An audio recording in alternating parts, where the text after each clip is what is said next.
Very There good. we go. All right.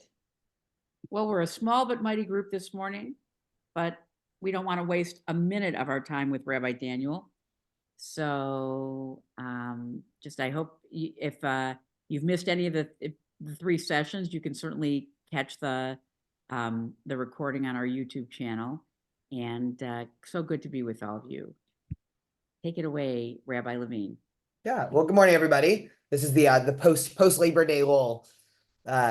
So just to give a little bit of a summary, just for people that might have forgotten everything that we're doing, given the week off last week for Labor Day, where we really started off by talking about the historic period of medieval Spain, and that's really where all things come to an intersection, really, in Jewish history. We started the first class by talking about the challenges to traditional Jewish belief from philosophy. And so just a reminder, in the medieval Islamic period in Spain and southern France and Portugal, right, the Iberian Peninsula area, this is when works of Aristotle and Plato that had really been, shoved to the dustbin by generally Christian theologians for the first time in, 1,000 years, these texts were being unearthed and translated into Arabic, which of course was the language that both the Muslim and Jewish community living in the Iberian Peninsula spoke in the medieval ages.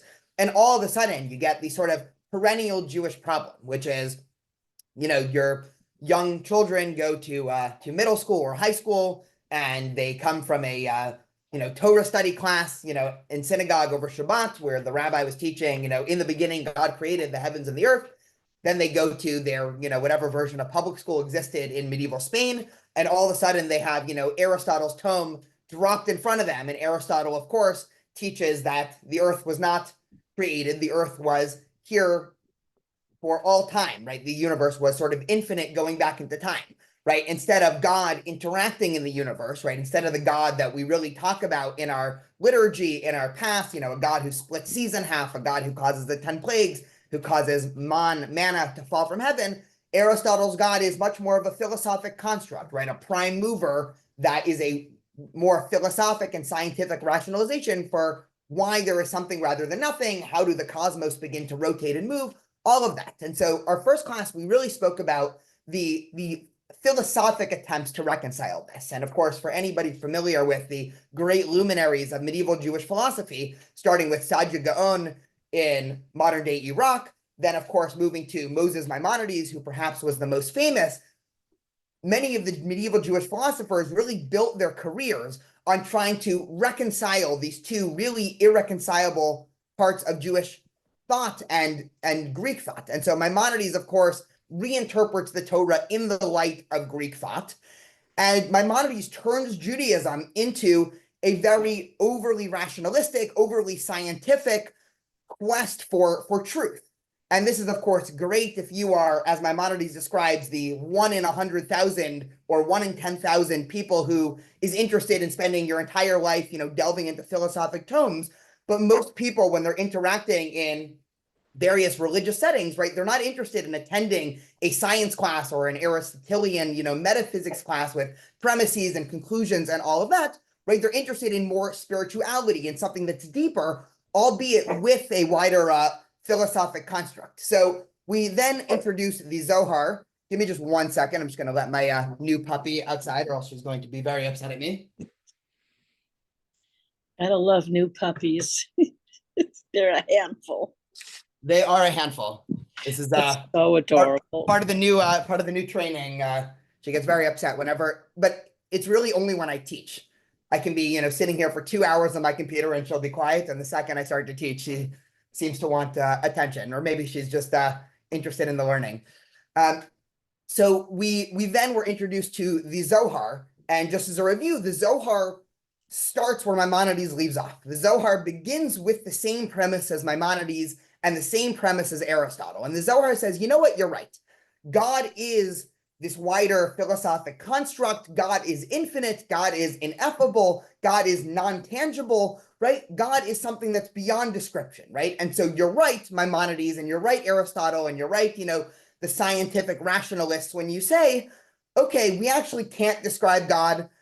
When we say, God cares or God wants, or you pray to God and you're able to change God's mind in some way, right? These are all, afactual or unfactual ways of describing God, but Maimonides ends off there. And the Zohar says, whenever we're talking about God, there's really two different things that we're talking about. And this is what we discussed 2 weeks ago before Labor Day, that the Zohar bifurcates Jewish thought into, there's a lot of different ways to contextualize this, but for simplicity's sake, the Zohar says, mitzad shelanu, right, from our point of view and from the heavens' point of view. And so the Zohar says, you know what, you're right.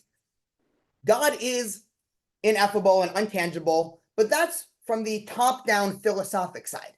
But because God created the universe and God created everything, and in some way the Zohar actually moves to a more panentheistic modality of thinking. We discussed this a little bit 2 weeks ago, where it's not just that God is one, but everything is God. In some sense, you actually can connect to God through connecting to the universe. And that is the entire idea of the Sefirot that, again, we talked about in the last 2 weeks. So for the last class, I wanted to bring sort of the, continue on the timeline from the Zohar through the next two big evolutions in Kabbalistic thought, and hopefully we'll end with a new insight into really appreciating God in the world today. Because one of the things, my old rabbi back at UCLA, a rabbi named Chaim Seiderfeller, he always gets very angry, and he says, in the liberal Jewish community, we never talk about God, and that's a big problem because we cede God talk to the fundamentalists. And so that was his entire really, every single time I ever went to a class with him, he would always say the exact same line. If liberal Jews and liberal religious people will not talk about God, then people's only picture of God comes from fundamentalists. So I will try to, very much in his spirit, talk about a picture of God that I think Kabbalah really is able to bear out, that doesn't tie us to, again, the same type of dogmatism that might have turned a lot of people off starting from the medieval ages on. So I'm going to share my screen. And of course, if there's any questions or anything, feel free to cut me off in the middle. Okay, so this is just one reminder. This is a source that we discussed the first week, but just to go over it real quick, and then we can move on a little bit in terms of our study. So the Zohar is talking about this idea of God as infinite. And so it starts off, the Ein Sof, which in Hebrew just means that which is without end, does not abide being known, does not produce end or beginning. Primordial nothingness brought forth and end, who is beginning? The highest point, beginning of all, the concealing one, abiding in thought. It also engenders end, the culmination of the world, but there no end, no desires, no lights, no sparks in that infinity. All these lights and sparks are dependent on it, but cannot comprehend. The only one who knows, yet without knowing, is the highest desire, concealed of all concealed, nothingness. And when the highest point in the world that is coming ascend, they know only the aroma, as one inhaling an aroma is sweetened. So this is the Zohar's very poetic, and one of the differences between the Zohar that you get from the Zohar and other works of medieval Jewish thought is, whereas when you read Saadia and you read Maimonides and all these great philosophic thinkers, they organize their texts very much like a logician or a philosopher, right? You have normal premises and they lead to conclusions, and you can prove things and you can argue with other points. The Zohar is much more poetic and much more artistic in its production of ideas. And the example that I keep on giving, because I think it's really one of the only examples that can help us understand this, is if you want to describe a concept that we're all familiar with, but that is impossible to describe, you almost have to use artistic and poetic language. So people are going to be sick of me saying this, but just if I can drill one concept in, right? The idea of love, you can have, 20 years sitting by yourself and unlimited paper and pencil and access to, any type of writing mechanisms you want. You are never going to be able to write a book or an article or a page or a tweet on what does love mean, right? Love is sort of an ineffable concept. Now, it doesn't mean that love doesn't exist. It just means that it's impossible to describe it using human language. So whenever we describe love, what do we resort to? We resort to metaphor and poetry and artistic description. Now, it doesn't mean that love is the warm, fuzzy feeling that you get when you watch sunset at the beach and there's, birds chirping around you, right? We all know that. And if somebody were to try to convince you that love is that warm, fuzzy feeling, we would all look at them a little bit oddly because we all recognize, well, that's a metaphor descriptor because it's impossible to describe love. And so the Zohar tries this exact same mechanism with describing God, right? God is not, right? And we discussed this 2 weeks ago. God is not the Sefirot. God is not, the male and female components of God, everything we discussed 2 weeks ago. That is God, just like the sunset is love, right? It's a way to describe an ineffable concept. Whereas Maimonides built his entire career being the sort of anti-metaphor guy, right? Maimonides' whole point of his project was that you cannot describe God, because if you do that, you distance yourself from God.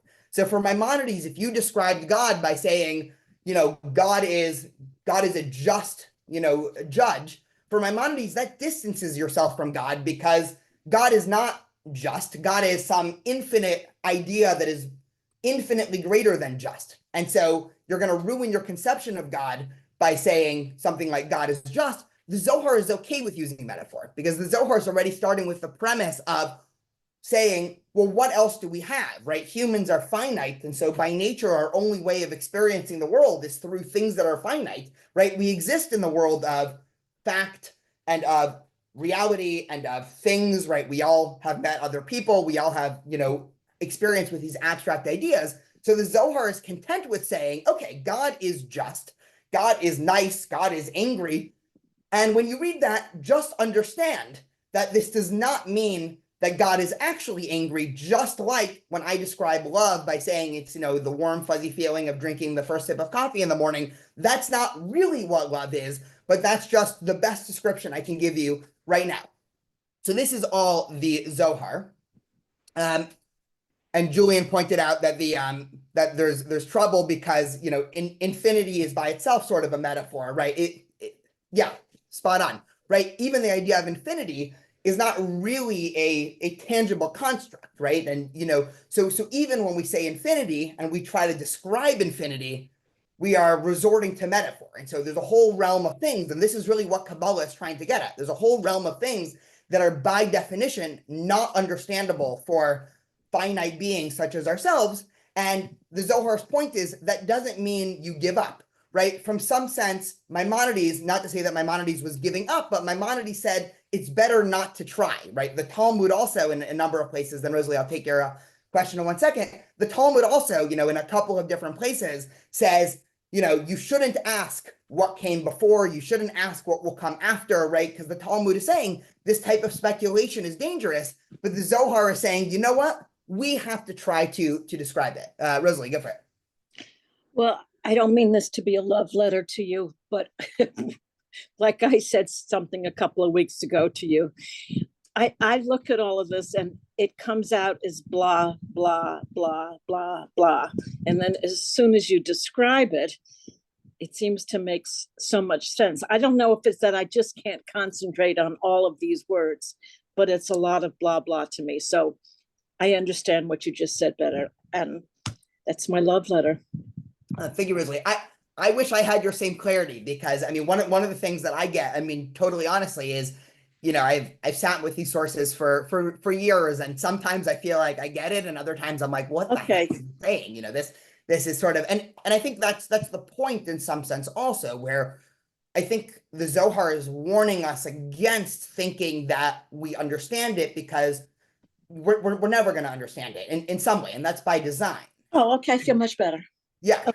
Okay. So just to jump a little bit in history, and I have to stop myself from getting bogged too down in history, because then we won't have time for the ideas. But it's probably safe to say, at least before the 1900s, the most important event in the last 2,000 years in Jewish history was the expulsion from Spain and the subsequent Spanish Inquisition.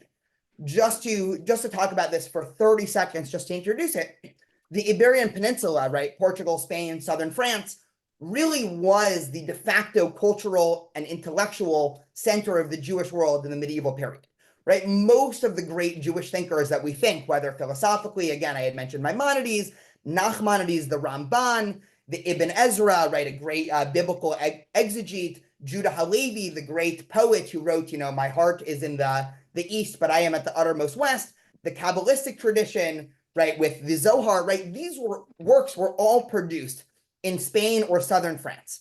And so if you were thinking about, where the center of the Jewish world was for about 600 years, it was going to be Spain. Now, it doesn't mean, of course, there wasn't activity in the north, right? In northern France, you had figures like, Rashi and the Tosafot and, other Ashkenazi Jewish thinkers. But really, most of the works that when people say they're studying anything in medieval Jewish history, they're really talking about Spain. And so Spain was seen as a very unique time in Jewish history.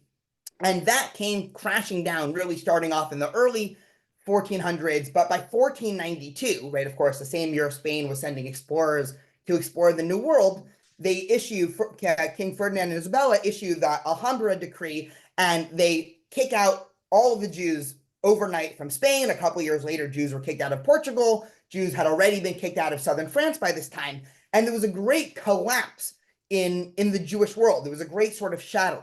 And so just to, paint the Jewish historic picture, the reason why this is one of the most important events is if we're talking about any contemporary Jewish community, they were probably affected by this 1492 expulsion in some way. This is when most of the Sephardi Jews ended up back in North Africa and the Middle East and sort of joined into the Mizrahi Jewish community. It's why to this day, there's still a lot of confusion in the Jewish community between what a Sephardi Jew is and what a Mizrahi Jew is. That's for another time. Some of these Jews, of course, went to the Netherlands, Amsterdam. Baruch Spinoza was a famous example of a family who was exiled from the Iberian Peninsula, ending up in Amsterdam.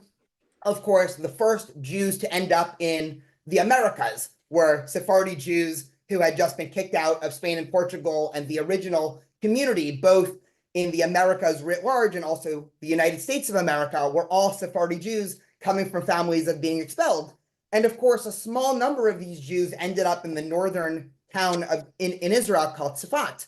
And this is where they really took Kabbalah to the next level. And one of the ways to think about this is the Zohar and the first generation of Kabbalah was very much an elitist endeavor, right? The English word Kabbalah, which, now has, all sorts of negative connotations, right? The word Kabbalah is from Kabbalah, right? It's the same word, right? This was a group of small esoteric philosophers meeting in their ivory tower, right? The Zohar was not a bestseller in the Jewish community in Spain in the 1200s, right? The Zohar would have been reserved for the elite of the elite, right? And so you would not have taught a 15-year-old who was, coming into school the Zohar, because the Zohar, again, was considered only for the people who are steeped in philosophy and mysticism and Bible and Talmud and all of those things.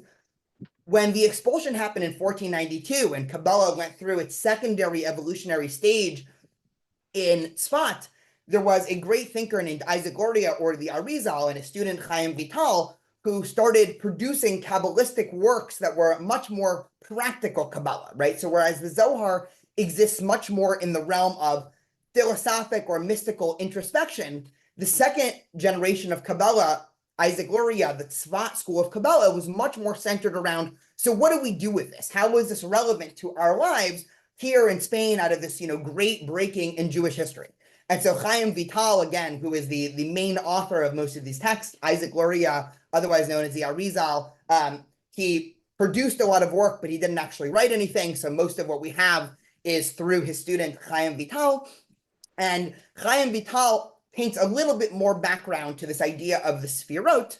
And this is hopefully not going to seem very new because the Zohar hints to a lot of this, but Chaim Vital is able to make this practical in a way that the Zohar does not. And so this is the idea of the Tzimtzum and the breaking of the vessels and Tikkun Olam, right? Perhaps familiar to some of us, but just to delve into this text, Chaim Vital says as follows: know that before the emanations were emanated, right? This is talking about the 10 Sefirot that we talked about last week, and creations were created.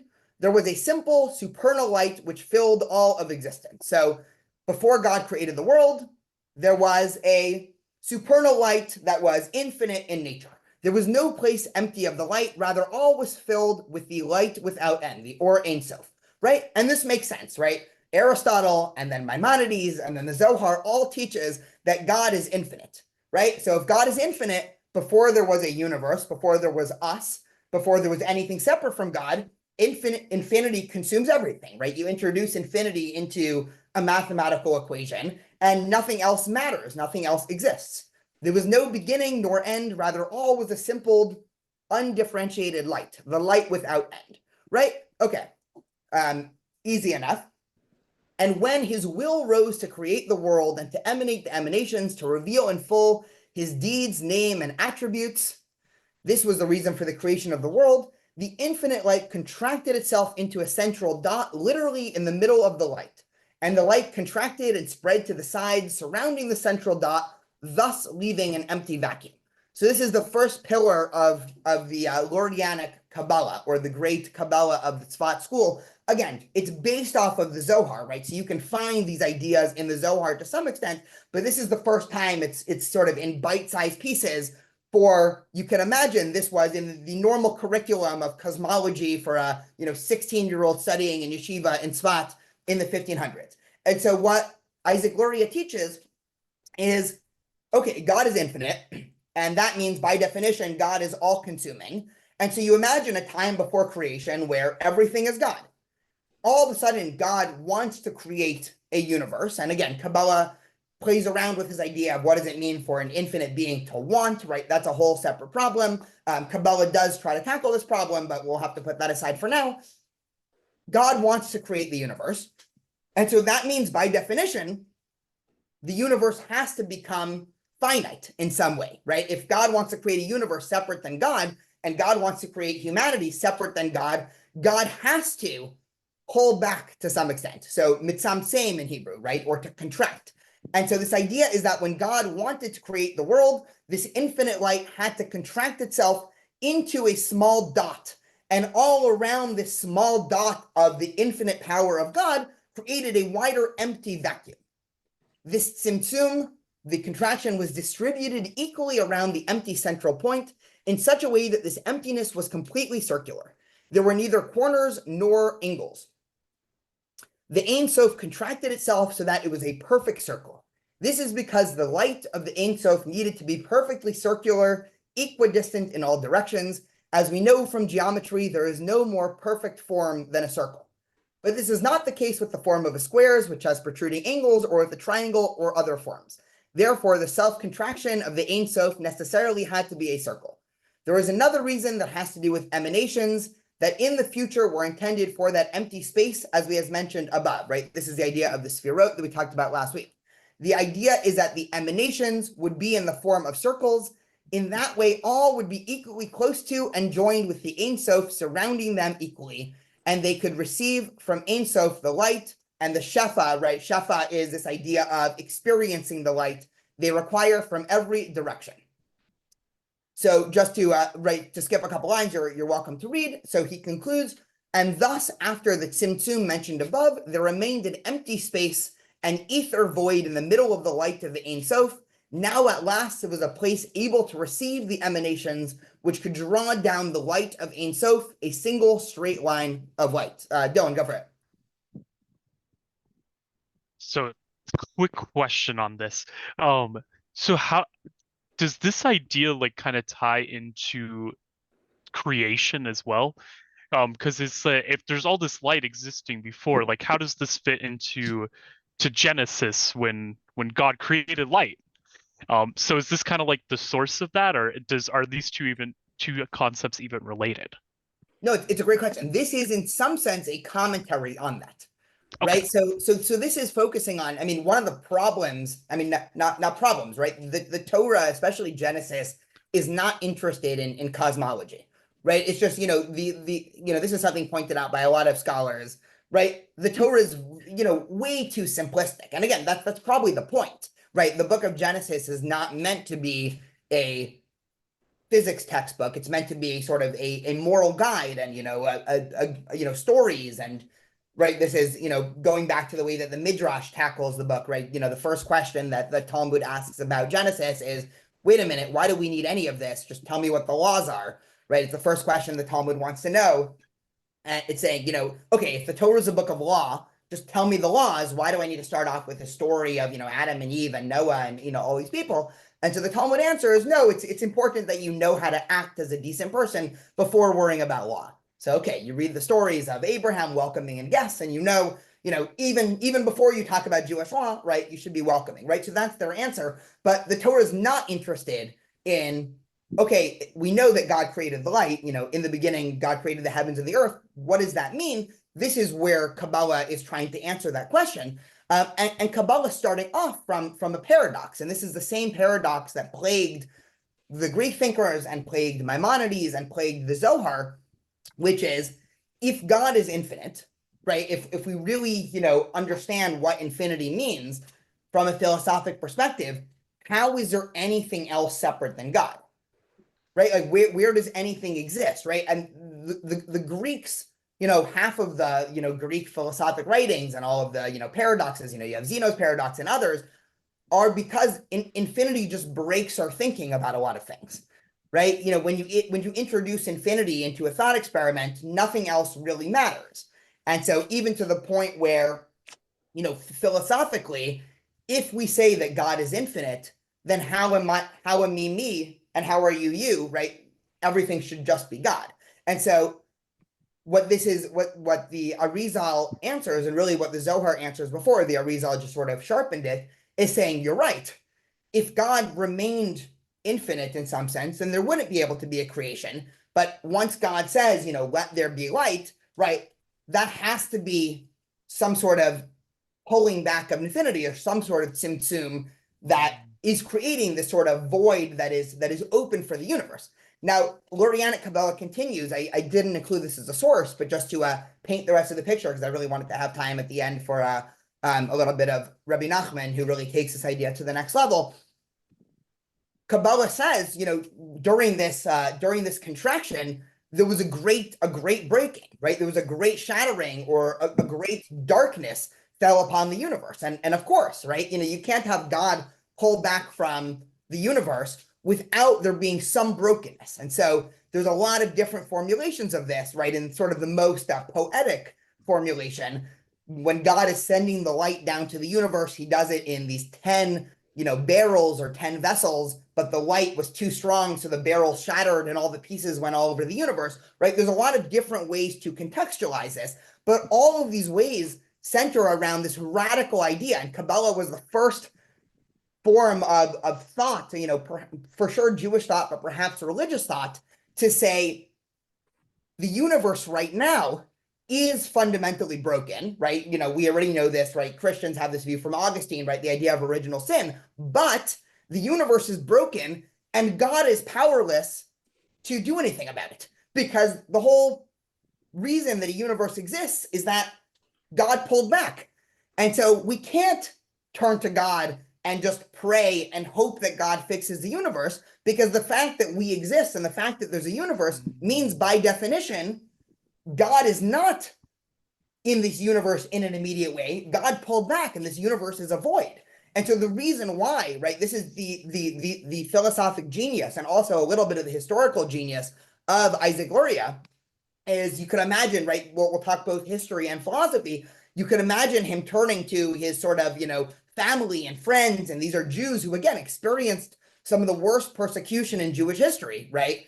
100 years of pogroms in Spain, the Alhambra decree, the Inquisition, many of their family members almost certainly converted to Christianity, right? 2/3 of Jews in Spain in the 1400s converted to Christianity. So these Jews that left were really only 1/3 of the Jews left. So everybody had family and friends who were either killed, tortured, or forcibly converted to Christianity. And there was a great sense of brokenness, right? And Jews, again, we went back to the sort of age-old questions of turning to God and saying, why are bad things happening to us, right? And this is a question that our traditions dealt with for thousands of years, right? A couple weeks ago, we had Tisha B'Av, and we read the book of Lamentations, right? The book of Lamentations is the same question, right? The entire book is, why?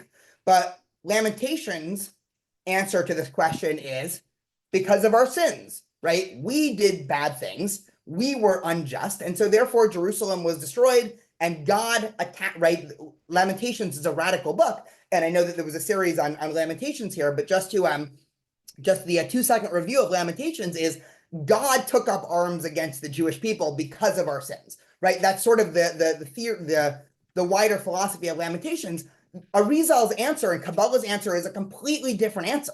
It's saying, you know why the world is so dark and it feels like there's no rhyme or reason and it feels like God is letting bad things happen to good people? Because in a sense, there is a void of God in this world because that was built into creation, right? How could it be otherwise? If God was 100% tangible in our world, then there'd be no room for us. We would all just be, you know, part of this infinite wave of God, and there'd be no room for anything else, right? You know, again, the Kabbalah exists in the realm of metaphors, but just, you know, one of the metaphors that Kabbalah often gives is that, you know, God is similar to the sun. Again, just a metaphor. Obviously, God is not the sun, but right, if you go outside and you light a candle in the middle of the daytime, that candle produces no light. When the sun sets, right, when the sun is distanced from the earth in some way, all of a sudden a candle is the difference between being able to see, you know, if you're in a forest, and being completely blind. And so this is the same sense, right? If God is here, right, if the sun is shining, then what room is there for anything else? And so to answer your question, Dylan, it's a commentary, but it's a commentary that really gets to the fundaments of answering really all of the basic Jewish questions at the time.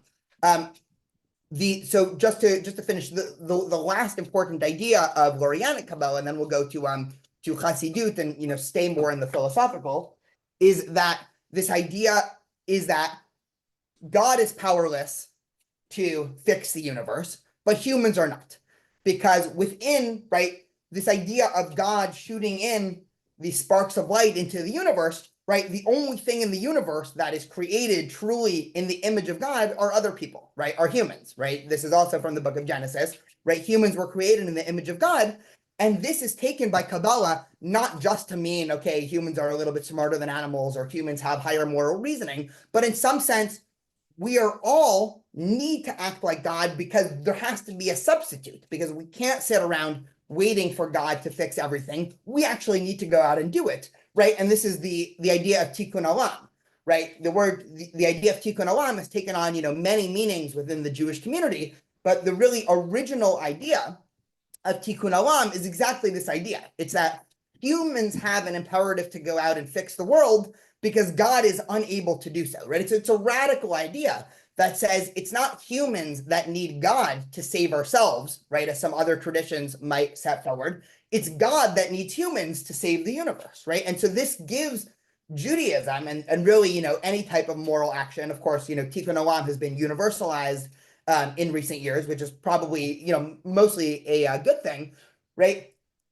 It's our actions that are going to determine, you know, the world, and whether or not the world is able to be repaired, and whether or not the world is going to be able to survive, not sitting around and saying, well, I'm religious, I'm just going to sit around waiting for God, right? The Zohar says that is the opposite of the theology of what we're operating here. I see that there's a lot of thank you, Julian. Yeah, I like that. I like your comments. They're a little bit too much to read all of them, but yeah, I really like those ideas. Do you have a specific question, Julian, that you wanna ask, just for people who aren't reading through these comments as quick as I am? I'll try. I was just wondering what you make of the idea that the time of darkness, when there was contraction, is a bit like the start of the film Legend. I don't know if I've seen the film, but yeah, I mean, just to talk about that, I mean, Kabbalah very much uses this idea of darkness, of, you know, again, the sort of chaos that existed before creation, and darkness, and this idea of bringing light. So it's good. You're giving me some homework to do. Okay, so on a practical level, right, just to summarize and then move us to Rabbi Nachman, on a practical level, the answer that Kabbalah gives is it's a fundamentally human-centric, empowering imperative, because it's saying that to be religious, right, it's a radical new formulation of religion. To be religious has very little to do with faith, right, in the sense of, you know, right, just believe, or just pray, or just hope, right, all of these words that people generally associate with, you know, religion. Kabbalah says, well, these are all well and good, right? And of course, there is a sort of quote unquote faith aspect to this, but it's about action, right? And this is, of course, you know, a very old Jewish idea, right? Judaism's always been a action-centric tradition, but Kabbalah takes us almost to the next level and says that action, and, you know, in the more, you know, narrow formulations, you know, the mitzvot, or in the more universal, configurations, you know, things that better the world, or good deeds, or things like that, are the things that are able to repair the world. And so the sort of imperative that Kabbalah gives is to actually go out and fix these things, right? To actually go out and better the universe. But I wanted to focus for the last 20 minutes, I wanted to focus on Rabbi Nachman, who was a great Hasidic thinker, albeit a very eclectic Jewish thinker. If you're looking for, you know, the 5 most interesting, you know, figures of Jewish history, Rabbi Nachman would almost certainly be in that category. He was in Eastern Europe right at the time that the Haskalah, the Enlightenment, was beginning, and he was, you know, he was one of the first generations of Hasidic thinkers, and he spent his entire life wrestling with this increasing secularization and the age of rationality and the age of reason and science, and how that fits into Judaism. And so Rabbi Nachman intensely struggled, right? And he actually writes in his writings that he went through, you know, he might have also had, you know, perhaps some mental disorders, right? That's a whole separate, there's a fascinating biography by Art Green. If anybody's interested into Rabbi Nachman, I'd be happy to point them to that. But Rabbi Nachman would spend, you know, days or weeks at a time going through phases of devout religiousness, and then weeks at a time going through phases where he basically said, you know, there's no such thing as Judaism, right? God doesn't exist, right? Fascinating for a Hasidic thinker. But he ends up writing, right? You know, most of his writings come to us in letters that have been put together in Likutei Moharan, and he builds off of this idea of Lurianic Kabbalah. So just to, we'll read 2 sources, and hopefully that'll lead to a nice conversation at the end. He says, when God wanted to create the world, there was no space in which to create it, since it was nothing but the Ein Sof, right? That's hopefully a review for everybody. He then switches genders, right? We talked about, you know, the differentiation of genders within Kabbalah 2 weeks ago. She therefore contracted the light to the sides, and through this contraction, the vacated space was made. Then within this vacated space, all time and space came into existence, this being the creation of the world. This vacated space was necessary for the creation of the world, since without the vacated space, there would have been no place in which to create the world, as explained above, right? So this is all review from Isaac Luria.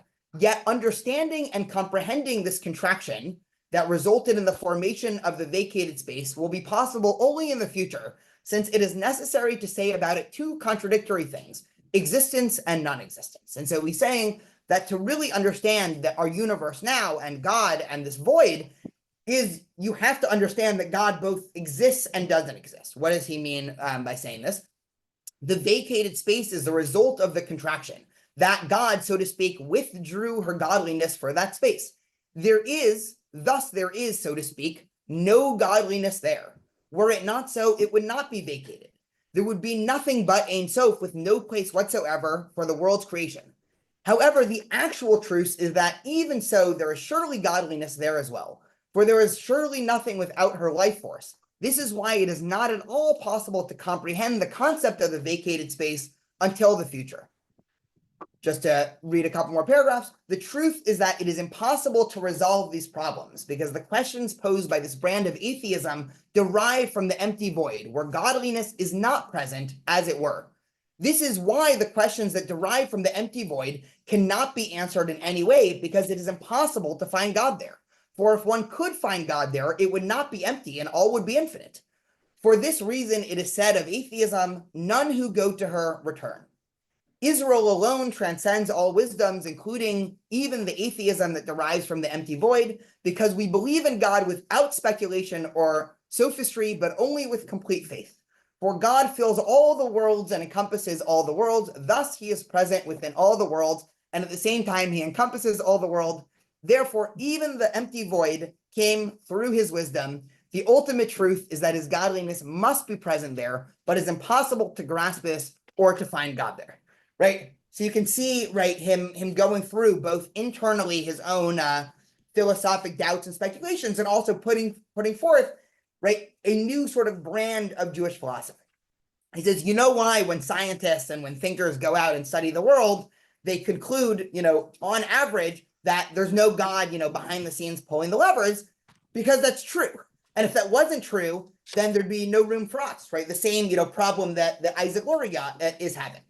Yet at some point, right, he says, there has to be more to the picture than just that, because again, God still, within this Kabbalistic framework, God still exists, right? There still is an infinite God who pulled back at the beginning of creation. And so, of course, from some perspective, there are, pieces of God, or in Kabbalah, you can use the word shafa, right? Or, the word that the Zohar uses, the aroma, right? If you're paying carefully enough attention to the universe, you can inhale this, aroma of the vestige of the infinite God who left.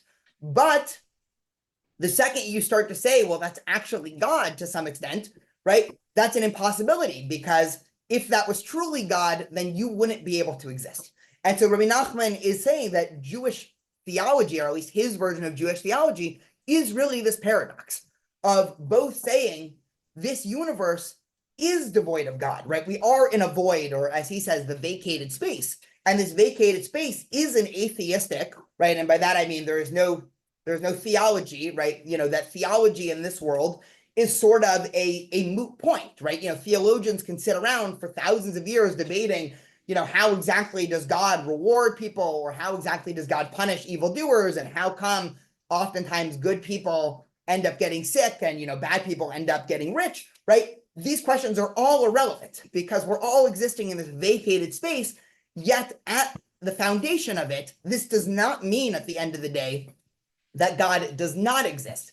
There still is God within the world, and this is sort of the task that he gives for Jewish thinkers. We'll do one more Rabbi Nachman's verse, and then we can attempt to conclude with this idea. So Rabbi Nachman gives a famous parable about this way of thinking about God, and this is, I think, a very interesting, right? This is one of, at least to me, one of the more meaningful parables that I think exist in Jewish thought. So Rabbi Nachman says, there's a mountain, and on a mountain stands a stone, and on a stone emerges a spring, right? Now, everything has a heart, and the entire world also has a heart, and the heart of the world is a complete structure with hands and feet. But the nail of the foot of the world's heart is hardier than the heart of anything else. And the mountain with the stone and the spring stands at one end of the world, while this heart of the world stands another end of the world. And the heart stands facing the spring, desiring and hoping continuously, exceedingly, that it should just come to the spring. And the longing of the desire of the heart to come to the spring is extraordinary. It screams nonstop, the heart, to come to the source, and the source longs for the heart too. So just to summarize, there's a mountain. On a mountain, there's a nice waterfall that's coming from a spring, and it's visible from all over the world. And at the other end of the world is a heart, right? A heart is longing to just bask itself in the water of this waterfall, right? The metaphor will become clear in a minute. Now, the heart has two things that make it weak. One, because the sun pursues it exceedingly and scorches it. And the second thing that tires the heart is due to yearning and desiring, that the heart constantly yearns and wishes. It keeps pouring out its soul for the source and screaming so forth, as above, so as to come to the source. For the heart is always standing facing the source and screams, Na, Gewalt, and keeps on yearning most exceedingly for the source as mentioned. So this heart that's beating is looking at this spring, right? The source, right? The word for both a natural spring and also a source is makor in Hebrew, right? It's a great wordplay. And so this heart, is constantly beating, looking at the spring, just wanting to, engulf itself within the waters of the spring. However, when the heart needs to rest a little bit, to draw a little breath, then comes a big bird and spreads its wings above it, shielding it from the sun. Then the heart gets a little rest. But even then, while resting it also looks facing the spring and still longs for it, right? So this heart is just trying whatever it can do, right? And this heart is weak, right? This heart is getting, hit down by the sun, and there's only a little bit of refuge in this world for the heart, right? The heart is obviously a metaphor for humanity, right? There are times where we get a little bit of refuge, a little bit of blocking from the sun, a little bit of shade, but we still spend our lives, or the heart still spends its life trying to reach the source. And so he asks the sort of million-dollar question here, right? But since it longs so much to the source, why does it not go, right? So why is the heart, endlessly standing there trying to get to the source? As soon as the heart wants to go to the mountain upon which it is the source, then it no longer sees the peak. It cannot look at the spring. And as soon as it would not look at the spring, it would expire. For the heart's entire vitality is only from the source. So when it stands facing the mountain, then it sees the mountain peak where the spring is. But immediately, as soon as it wants to go to the mountain, the peak no longer appears. Then it can no longer look at the source and could, mercy save us, expire. So this heart, its entire life force is coming from looking at the spring. And while the spring's on top of a mountain, it's all well and good, right? If you're trying to look on top of a mountain, you have to be far away to see the top of the mountain. If you want to climb the mountain, right, you want to be able to envelop yourself within the waterfall at the top of the mountain, you have to hike down. And when you're at the edge of the mountain, you're not going to be able to see the top, right? So you almost have to distance yourself from the source in order to actually reach it. And if this heart were to say, you know what, I just want to go to the source, it would expire because it would lose the life force. So it would expire and the whole world would be destroyed, for the heart is the very vitality of everything. And how could the world endure without the heart? Therefore, the heart cannot go to the spring. It only stands facing the spring, longing and screaming without cease to be able to come to it, as mentioned. So for Rabbi Nachman, all of religion, really, or all of philosophy, or really all of this world, is we're stuck in this paradox and this tragedy of theology, that we as humans and as thinkers are longing to connect with God, and we're longing to envelop ourselves with God in some way. And so we spend our entire lives, trying to figure out, well, how do we connect to something deeper, right? And life, for sure for Rabbi Nachman, but for obviously many of us, life is painful, and especially for the Eastern European Jews such as Rabbi Nachman, life was certainly painful, right? They were poor, they had little food, there was constantly pogroms happening, and so the sun is beating down, and the sort of difficulties of life are constant and unopposing. And sure, every once in a while, we get a little bit of shade, something happens, but all of life we're trying to reach this thing that's unattainable. And the paradox and sort of the tragedy is that were we to ever begin that path, and were we to ever say, you know what, we actually can reach God, let's go, then the universe would expire, because then we would cease to exist in some sense. And so all of Jewish thought, according to Rabbi Nachman, granted this is one formulation of modern Jewish thought, we are really at the apex of this paradox of saying, yes, God exists, but God does not exist in this world, because this world is in some sense devoid of God. And so we have to live within this paradox of, in the most radical formulation, stop looking for God in this world, right? Start perhaps, doing acts of godliness, right? This is sort of the big flip that a lot of the Hasidic thinkers make, is that, okay, you're not going to find God in this world, but you have to bring God back into this world, right? That's all well and good. But from a theological perspective, at least as these sources are bearing out, this idea of saying, well, if we just look for the open miracles in our lives, or if we just, read this one book of religious apologetics, then we'll describe God. Kabbalah is saying, no, it's the opposite, right? Whenever you think, and this goes back to Maimonides also, because, right, this is why I wanted to start with Maimonides. For Maimonides, every time you define God, you're distancing yourself from God. Because if you say that God is good, you've just learned less about God, because God is not able to be captured by good. Kabbalah is in a sense saying the same thing, that every time you think you are grasping God, or in Rabbi Nachman's formulation, every time the heart tries to go up the mountain to the source, right? Every time you're getting closer to God in some sense, that actually comes with the distancing. Because if you really understood God and you really understood the theology, you would understand that you exist within this paradox. And so this is not, again, a philosophy necessarily. I'll just unshare my screen for a few minutes in case we want to have a discussion. This is not a philosophy necessarily that leads itself to overly comforting forms of monotheism, right? This is very different than the sort of God who is, sitting there with a ledger that we're going to be talking about, on Rosh Hashanah and Yom Kippur that is, judging every single action. But this is a philosophy that I believe, and one of the reasons why I think Kabbalah has really, proliferated in the last, 30, 40, 50 years, is because this is quite a rationalistic and scientific philosophy that both allows you to say, well, of course, you can understand the world through rationalism and methodological atheism and physics, and that actually has nothing to do with religion and nothing to do with God, because God exists, but this universe is a void. And so it both gives us as humans the imperative to say, that's it. This universe, in some sense, from our finite perspective, is what you see. What you see is what you get, right? You ruin the world is ruined, right? God is not going to come bail you out. You fix the world is fixed, because you can bring God back in. And it doesn't mean that everything is meaningless, right? It doesn't mean, he rejects the atheist epistemology, which says, well, everything is just material, so at the end of the day, who cares? He says, no, there actually is theology here. There is spirituality. God does exist. There is such a thing as redemption, all these things. But when you act day to day in the world, you should act as if God doesn't exist, because in a sense, in our universe is devoid of God. And so very much playing around with this idea that, again, allows you, and this will just be the last thing that I say, it allows you to not have to bifurcate our worldviews into, religion and secularization or science and Judaism and everything there.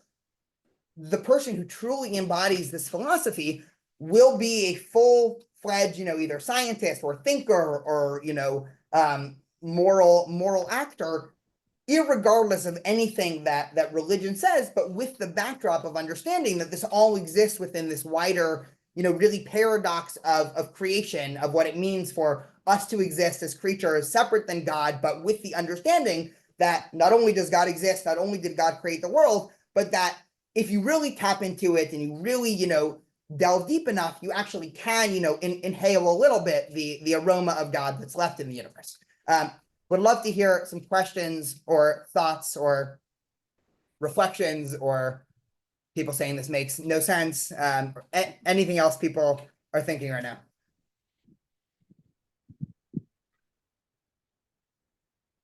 If people wanted to learn more about Rabbi Nachman, what book would you recommend?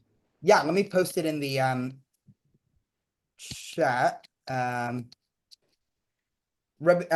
Green wrote a book called The Tormented Master. And it's mostly a biography, but at the end he has a whole, he has an essay about the philosophy of Rabbi Nachman, and it's fascinating. It's one of the most interesting, I think. So at the end, I mean, this I think came across a little bit in the source, but at the end of the day, what's interesting about Rabbi Nachman, and especially Breslov, most of our interaction with Breslov Hasidim is usually, if you've ever been in Israel, on Thursday night, you might see the truck go by with, dancing Hasidim singing Rabbi Nachman, right? That's probably the most popular understanding of Breslov that exists. He ends up falling back on this idea of what's called in Chassidut Emunah Pashuta, which is, simple faith or unquestioning faith, not because that's a premise, but because that's a conclusion. And just to explain that one more time, he's not saying, well, it's too hard to figure out the answers to these questions, so you just have to have simple faith and, don't ask too many questions. It's after you've gone through the entire process of asking all the philosophic questions and drawing to conclusions, you end up with a paradox. And the only way to live within a paradox is to not get overwhelmed and eaten by it. And so then you act as if you have simple faith, while understanding that beneath the, simplicity of saying, I believe, or, all the things, Shema Yisrael, Adonai Eloheinu, Adonai Echad, even though there's an entire, 20 years of baggage beneath you saying that, at the end of the day, you affirm that because the only way to get through paradox is with simplicity to some extent. So thank you very much for the question about the book. Highly recommended. If anybody reads it and then wants to discuss, I would love to discuss it. I read it a couple summers ago, and very much took, Rabbi Nachman from a guy whose name is spray painted on walls in Jerusalem to, a dynamic thinker. Dylan? Hi, so sorry. I was just wondering if you could explain a little bit more how, I guess, the concept of like the void of what, so how is it that, I guess, a little bit of the paradox, like why is it that there, so I guess re-explain the idea that like to create the universe, God had to like remove God. Yeah. So if you think about it, right, or we could try to think about this, maybe if there's anyone here who actually knows math, I'll probably sound foolish for a second, but just if we think about it, right, mathematically, if you have infinity, right, infinity plus 10 is the same thing as infinity minus 10, right? The 10 is irrelevant and ceases to have its own existence. It's just enveloped within this wider power of infinity. And so the same thing with humans, right? If we exist as beings that have, our own unique, say, free will or freedom of existence, or we're not just God, right? Other mystical, right? Just to give the other side, there are a lot of mystical traditions, and Judaism also has these traditions that say the answer to this paradox is to say, you're right, we are actually part of God, and we all need to recognize we're part of this oneness of existence, and we have to sort of negate the self, right? This is a big thing in Eastern traditions and Buddhism, but Judaism also has this idea of, there are Kabbalistic thinkers that say the answer to this paradox is to say, you're right, there's no such thing as Dylan, and there's no such thing as Rosalie, and there's no such thing as Daniel. We're all God, and we're all part of the oneness of creation. And everything that we every time it doesn't seem like that, that's a facade that we need to cut through. So whether you cut through with meditation or with psychedelics, right? Whatever the things are, right? That is one form of mysticism. Arizal goes a different way and says, it's because, right, the reason why that how can, right, the sort of age-old question, right, in the ancient Greeks asked it also, how can the many come from the one, right? If God is infinite and one, how is there room for anything that's not God? And so the answer that, so this is where the answer comes from, of saying that you're right. And so in order for God to have orchestrated that, there had to have been some vacated space or some void or some contraction of God to allow for there to be, something that's not God. But then you get the full paradox of, okay, well, this universe quite literally does not have God in it because of this whole thing, which, again, you get into circles. So great question. I also, Dylan, I love the background. It's very, very, very appropriate for. So Daniel, just a question for me, just thinking about this, we talk a lot in Judaism about, God's love for the Jewish people, or you could say God's love for humanity, and the Torah is, on some level, is a manifestation of that. Would there be a way to link this kind of, the metaphor of love and the metaphor of infinity and the metaphor, of God, whatever, is there Kabbalah in that notion that's embedded in our daily liturgy, with love being the frame for Shema, which is the frame for Torah?